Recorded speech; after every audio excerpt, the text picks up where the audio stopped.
No niin, me ollaan nyt täällä omalla tuvalla ja meillä on täällä arvonta näistä Animal Rental lappusista. Ja meillä on Pepita täällä onnettarina. No niin Pepita, otapa sitten sieltä ensimmäinen lappu. Tietosuojasyistä lausutaan vain etunimi ja sukunimi ja sitten ilmoitetaan sulle henkilökohtaisesti. Eli tämä ensimmäinen menee Liisa T:lle ja onneksi olkoon. Sitten tulee viestillä onnellinen voittaja sieltä. Ja sitten otetaan toinen. Sä voit kaivaa vielä oikein tuolta syvää.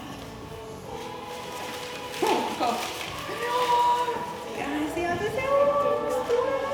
Sitten tulee toinen. Täältä tulee Suvi O-B. Onneksi olkoon. Ja sitten vielä viimeinen.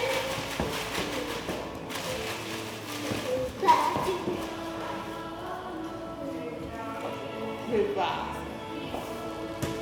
Ja viimeinen kolmas tulee Satu K. Onneksi olkoon kaikille voittajille. Saatte sitten tekstiviestin.